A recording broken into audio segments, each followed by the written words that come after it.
C'est la critique de la semaine et cette semaine notre coup de cœur est Drunk. Le film peut apparaître en premier lieu comme le retour d'un duo gagnant, celui constitué par Thomas Vinterberg et Mads Mikkelsen dont La Chasse fut un succès critique et public. On l'oublie un peu, mais cette réussite fit revenir du précipice le cinéaste dont la gloire post-Festen s'était bien écornée.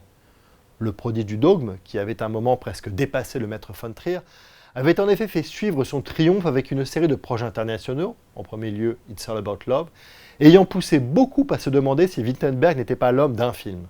Que son retour se fasse dans le cadre de son pays, avec une nouvelle version d'un classique nordique, n'est peut-être pas anecdotique.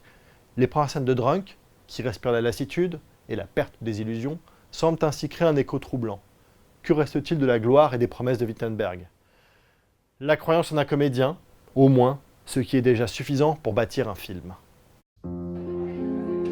Jeg ved ikke, men jeg har lyst til at starte aftenen med lidt champagne. Det lyder dejligt. Jeg har et bil. Jeg skal bare have en dansk vand uden citrus. Uden citrus, ja tak. Ja. Hæft, det er godt det her. Ja, det er sgu synd, du er så fornuftig. Men spørgsmålet er, hvad der i virkeligheden er fornuft. Der findes en norsk filosof. Han mener, at mennesket er født med en halv promille for lidt. Altså, jeg må sige, jeg kunne da godt sådan bruge en halv promille sådan på daglig basis for at få lidt mere selvtillid. Det har vi da alle sammen brug for. Det har du da også brug for. Jeg synes, det er spændende. Det gør jeg også. Så det er det, vi gør.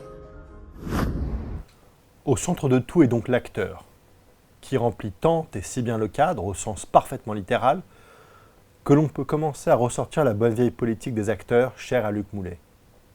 Comédiens et metteurs en scène se mettent ainsi au service d'un récit qui frôle par instant une dimension méta, à travers l'expérience proposée par les protagonistes et qui devient le cœur de l'histoire.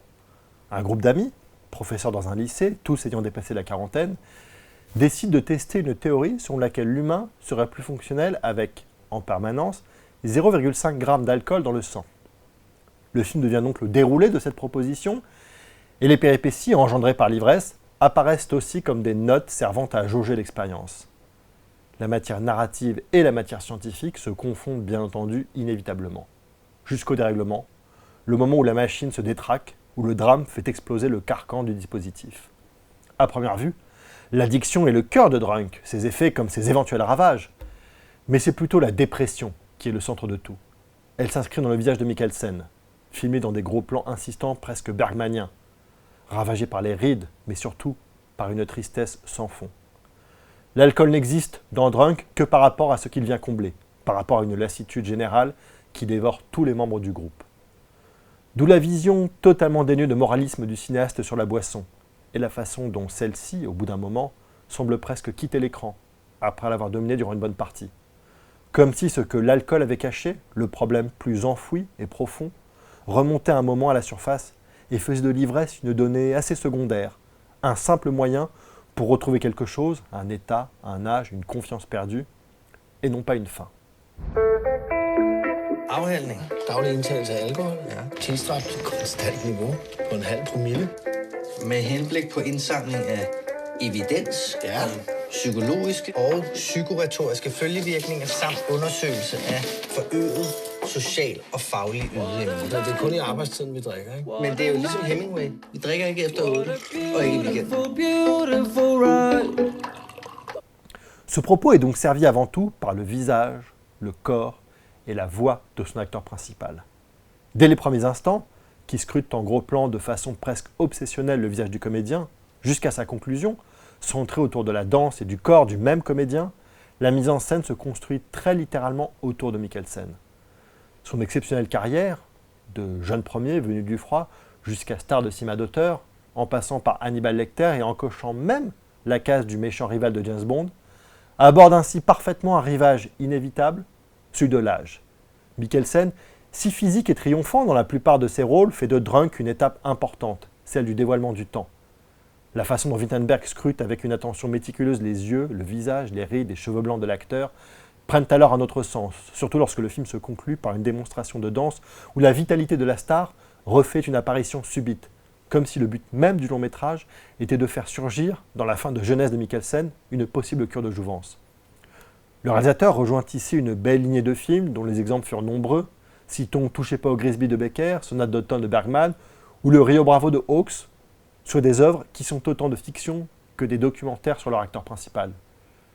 Le héros du film n'est certes pas Mikkelsen, dont le succès discontinu est très loin de l'amertume professionnelle du protagoniste, mais l'arrivée de l'âge est un point commun suffisamment large pour faire du long-métrage un regard sur l'homme derrière le rôle.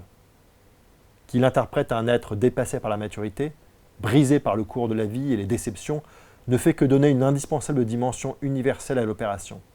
Mikkelsen vieillit enfin, et avec Drunk, il est prêt à être le miroir changeant de nos propres regrets, l'incarnation de cette mélancolie forcément très partagée. Oh no, well, I'm in fight, but I'm young and alive. Awkward thing of saying what I like. I'm so right now. Somebody right now. Don't wanna worry about a thing.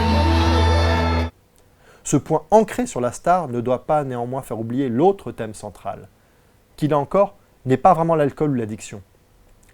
Le cinéaste en fait certes son centre narratif, il déploie beaucoup d'efforts pour montrer ses côtés sombres, tout en ne sombrant pas dans un moralisme qui ne l'intéresse clairement pas, grand écart qui pose d'ailleurs quelques problèmes dans la deuxième partie du film.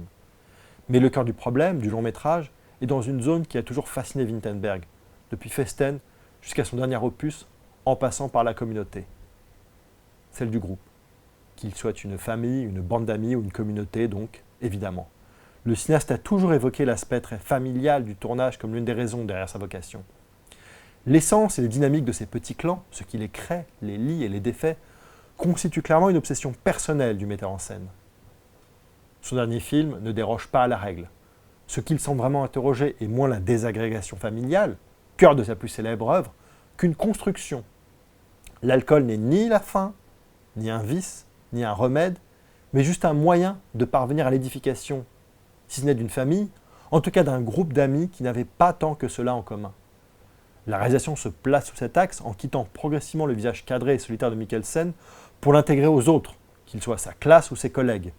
Lorsqu'à la fin, le personnage accomplit une danse familiale cathartique, il signe peut-être moins ses retrouvailles avec lui-même, sa jeunesse, que, plus simplement, son retour au monde, avec ses proches, avec ses enfants, et même ses étudiants, qui ressentaient bien en un premier temps leur isolement face à ce professeur enfermé.